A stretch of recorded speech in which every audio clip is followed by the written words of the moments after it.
Hello, and welcome to Kathy's Eclectic Garden. I'm Kathy, and I garden in Zone 6A in Northwest Ohio. During the next few weeks, I will be talking about plants that you should consider adding to your 2024 garden to attract pollinators. Your flowering plants and vegetables benefit from the pollinators in your garden. In fact, without pollinators, your plants would not produce any fruits or vegetables. In other words, these plants are good choices to add to your garden if they grow well in your hardiness zone. So let's dive in. Today I'm going to talk about Showy Goldenrod, Solidago speciosa.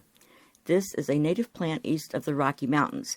It grows well in most all soil types, in moderate to dry conditions, and like most plants, Showy Goldenrod likes well-draining soil.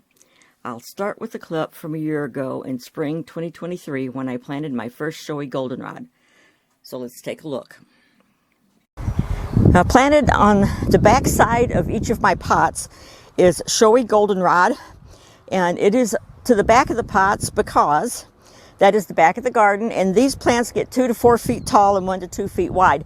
So they will be well up above the pots and be a backdrop for the rest of the garden.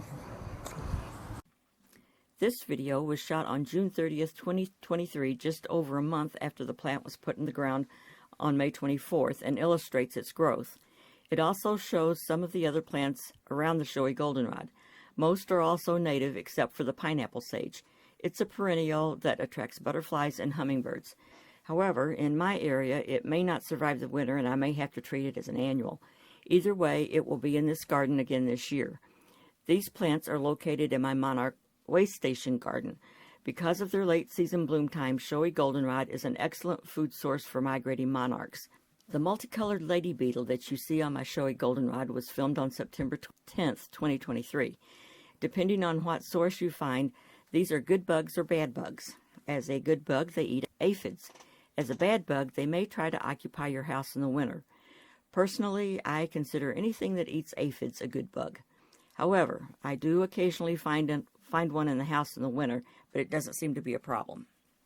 2023 was the first year for this plant, and by fall it grew to a height of about 3.5 feet and had blooms into November. Typically, it grows 3 to 5 feet in height and 2 to 3 feet wide. Here in mid-September, you can see the flower buds that are just starting to open. And some of the flowers were being visited by hungry insects before the buds were even in full bloom.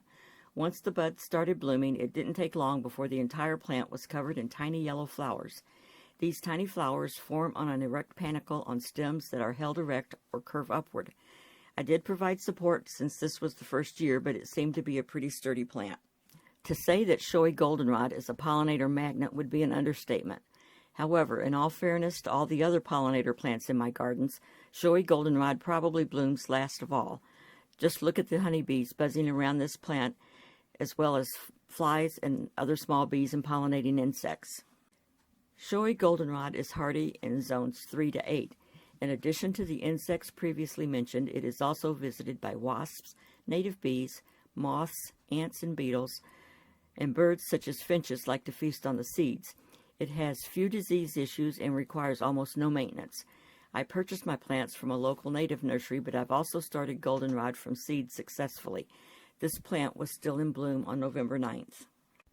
Leave your plants standing in the winter. Yes, it will look messy as the winter wears on it, but the birds will thank you for leaving it up so they can eat the seeds. And if you have snow, it's kind of pretty covered in a blanket of snow.